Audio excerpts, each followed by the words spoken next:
In 1983, Anthony Blunt died at his home in Highgate, and he had been exposed as the fourth man, one of the people who'd got away after Kim Philby and Burgess and McLean had escaped as Russian spies. And together they were responsible, I have no doubt, for many deaths, for exposing the secrets of our state and of our allies, and at a time of heightened tension in the middle of the Cold War. Whatever their intentions, however ideologically they were driven, they were traitors, and they put people's lives in danger. And quite probably their actions led to people's deaths. Quite probably. Anthony Blunt, of course, had an intimate relationship with Lord Louis Mountbatten when they were at school, apparently. He was also involved in some other more salacious activities with Lord Mountbatten, apparently. I don't suppose we should go into that, but it's a lot to take in. But he got away with it. He died at his home in Highgate in 1983. Even if that meant, in the process a few years earlier, he was on BBC crying.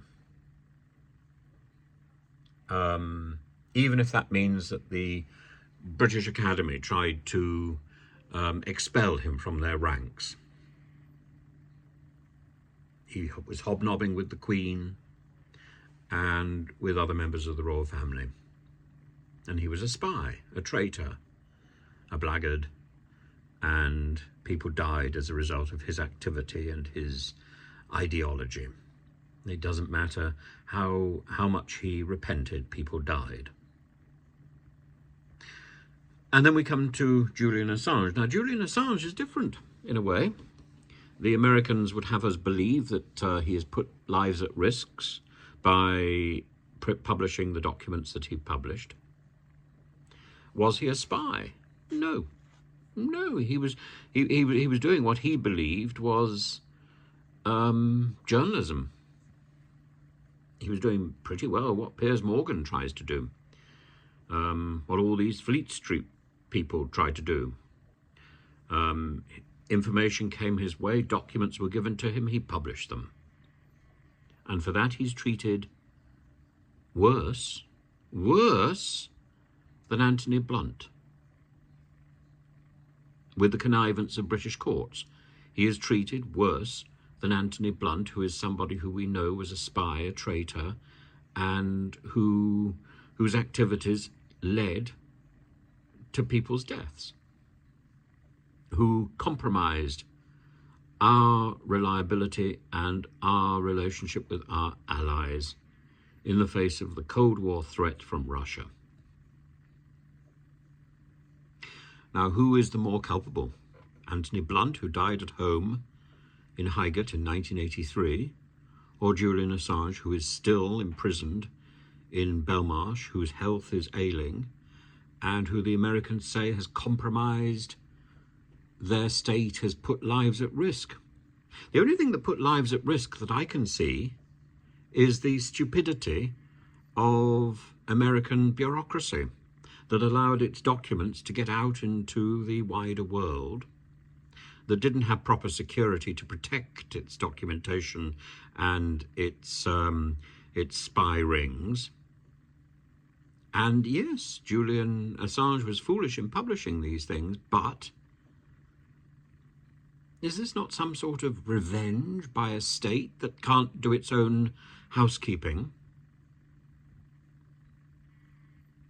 You know, you've got to ask, where is the culpability? Is the culpability not surely with the American Secret Service, the British Secret Service, and the idiocy of the idea that their secrets are safe, when quite clearly they don't understand the security of a computer, when quite clearly they haven't spent enough money ensuring that their documentation is safe.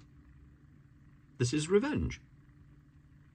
And how can a British court connive with the Americans who are slapped in the face, looking stupid,